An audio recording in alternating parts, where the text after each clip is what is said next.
Well, good morning. Welcome back to the Morning Report. My name is Willie Lawson, and you've been with us this week. You know that we've been on this journey together, a journey that has been both necessary and heartbreaking. This is the third and final part of our series, Diagnosed America, or Diagnosed Nation. I'll be honest with you, it's been the hardest series I've ever produced. Not because the research was difficult, because it was, but not because the statistics are overwhelming, and they are. It's been hard because we're talking about our kids, our families, our neighbors. We're talking about people who we love, who've been caught up in a system that promised them healing, but delivered something entirely different. In episode 1, we pulled back the curtain on the DSM, psychiatry's diagnostic manual, and discovered how it was built more on committee votes and professional politics than on hard science. We learned many of the disorders now affecting millions of Americans were literally voted into existence in conference rooms, not discovered in laboratories. In episode 2, we followed the money. We traced the financial incentives that turned human struggle into a billion-dollar industry.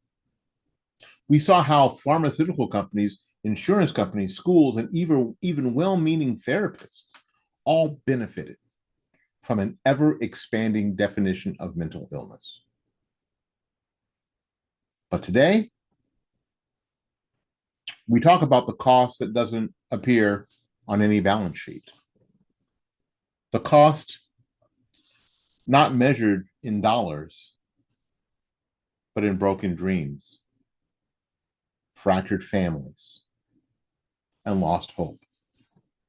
Today, we examine what happens when a nation loses its way in understanding what it means to be human. And before we close, we're going to wrestle with the hardest question of all. In a culture that has medicalized normal human experience, is healing still possible? And if it is, how do we begin?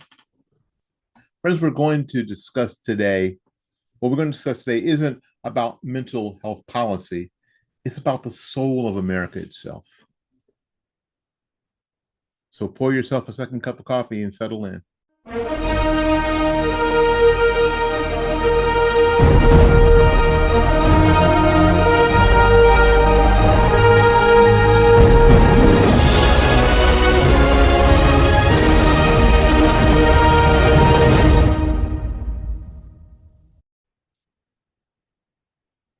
This is the first and perhaps the deepest wound of our current system, the erasure of normal. According to the National Center for Health Statistics, over 6 million children in America, that's 1 in 9 kids, are now diagnosed with ADHD. In 1997, it was 1 in 25. Did American children suddenly lose the ability to sit still? Or did we radically expand our definition of what constitutes a problem? The numbers tell the story. Autism diagnoses have increased by 318% since just 2000. Bipolar disorder in children increased by 4,000% between 1994 and 2003. Depression diagnoses in teenagers have risen by 60% since 2007. Now, I want to be very clear here. These conditions, I'm not saying that these conditions don't exist, because they do. I'm not dismissing the genuine struggle of families dealing with these serious mental health challenges. What I am saying, however, is that when everything becomes a disorder, nothing is normal anymore. And that creates confusion, deep soul level confusion that fractures how we understand ourselves and our children. Parents stop trusting their instincts. They stop seeing struggle as a normal part of growth and start seeing it as a pathology requiring professional intervention. But here's what breaks my heart. The children themselves absorb this message. They learn to define themselves not by their character, not by their potential, not by their unique gifts, but by their diagnosis. Instead of I'm having a hard time, but I can learn and grow, it becomes I'm broken. I need to be fixed. This isn't just individually tragic. It's a cultural catastrophe. We've created a generation that doesn't know the difference between struggle and sickness, between challenge and disability, between normal difficulties of being human and genuine mental illness. So when a culture loses its ability to distinguish between ordinary human experience and pathology, it loses something essential. It loses the confidence that people can grow and change and overcome. And friends, it's not just a broken diagnosis system. That's a broken understanding of what it means to be human. Okay. I want you to picture this: a family calendar on the fridge. Every day filled not with ball games, not with church activities, not with family dinners, but with therapy sessions, evaluations, medication check-ins. This is a reality for millions of American households. The modern family has been transformed from a place of nurture, guidance, and character formation into a case management system. Parents used to be the primary authorities on their children's needs, temperament, and development. Mom and dad knew whether Johnny was just being defiant or something deeper was wrong. They trusted their instincts. But today, parents are told their instincts aren't enough. They need professional assessments, evidence-based interventions, and coordinated care teams. The family dinner table, where wisdom was once passed down and character was formed, has been replaced by therapy appointments, medication schedules. Here's another stat that should shake you. According to the National Survey of Children's Health, 1 in 6 children now has a developmental disability. 1 in 6. But the crucial question is this: are our children actually more disabled than previous generations? Or have we medicalized normal childhood development? Consider this: the average child now spends less than 30 minutes a day in unstructured outdoor play, but over 7 hours a day in front of screens. Now, they're expected to sit still for longer school days, even as recess has been cut by 40% since 1970. And I see this personally in what I do. Kids are overscheduled, they're underslept, they're starved of independence. And then we wonder why they struggle with attention, anxiety, and emotional regulation. Instead of addressing these environmental factors, we diagnose and medicate.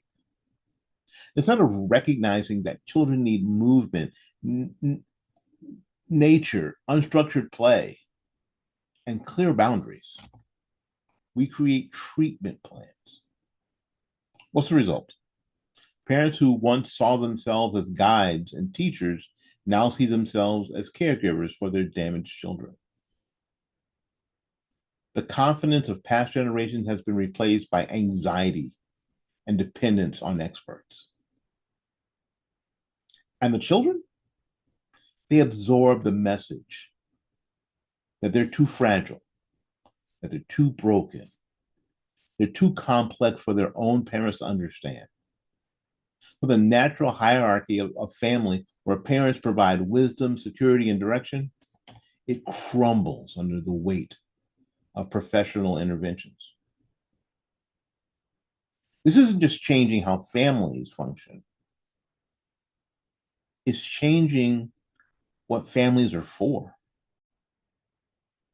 Folks, we now live in the richest, safest, most comfortable society in human history.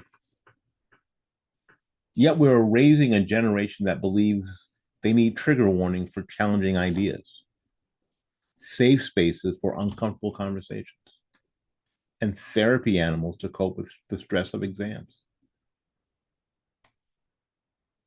How did we get here? The medicalization of normal struggle didn't stop with individuals. It spread into our entire culture, creating what I can only call a national psychology of fragility. On college campuses, students request extensions because reading about historical tragedies triggers them. Literature classes post warning before discussing difficult themes. Debate clubs collapse because students, quote, feel unsafe when their ideas are challenged. I wish this was an exaggeration. In 2019, a survey by the American College Health Association found that 85% of college students reported feeling overwhelmed by responsibilities. 66 reported overwhelming anxiety, and 45% reported being so depressed it was difficult to function. And yet, these same students have access to more mental health resources than any generation ever. So why are they more anxious than ever? Because we've taught them to see themselves as fragile. We've created a culture where resilience is suspect and vulnerability is virtue. And the tragic irony in this is, in trying to protect our children from all discomfort, we've made them incapable of handling any discomfort. In our effort to eliminate all sources of stress, we've created a generation stressed by everything. Despite unprecedented focus on mental health, suicide rates among young people have risen 35% since 1999. ER visits for self-harm amongst teenagers have doubled in the past 10 years. We're not creating mental health, we're creating mental fragility. Folks, resilience cannot be outsourced.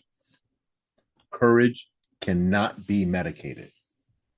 Grit cannot be downloaded. These qualities are built through struggle. And struggle has been redefined as pathology. That's just not a critical error, it's a cultural collapse. Okay, before I close out today, let me tell you about something that actually fuels this fight for truth. 7 Weeks Coffee. Because this isn't just coffee. Every bag helps fund pregnancy centers across America. That means real support for moms, real protection for babies, and a real impact in communities that need it the most. Think about it. Your morning cup can do more than just wake you up. That woke me up. It's part of saving a life. That's why I drink it and pour it on myself. So just don't start your day with caffeine. Start it with purpose. Order your bag today. Join a movement that's brewing life, hope, and courage, one cup at a time.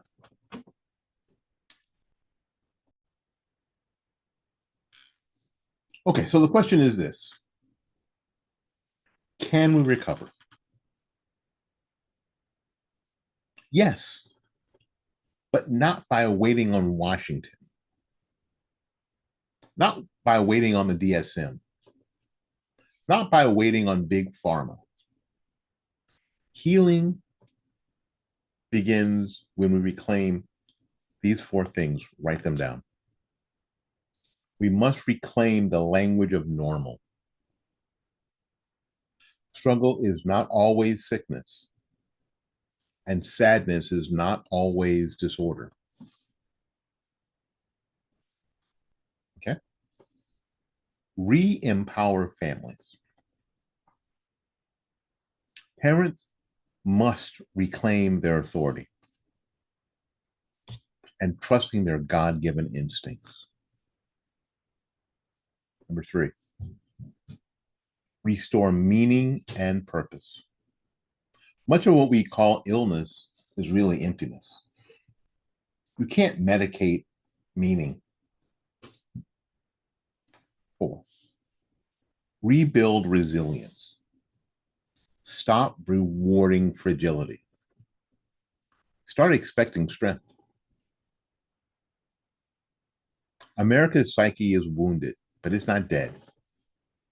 We've seen how the system expanded its net, how the money turned struggle into profit, and how the fallout fractured families and culture. But healing is possible. Not because Washington fixes it, not because the DSM committee suddenly finds wisdom. Healing is possible because of you, because of parents who choose strength over surrender, because of communities that choose meaning over medication, because of faith that whispers, you are not broken. You are human. That's the path forward. My name is Willie Lawson. This has been a Morning Report. And if we see you again, go out there and learn something, love somebody, and for goodness sakes, y'all take care of yourself. We'll see you when we see you. Bye-bye now.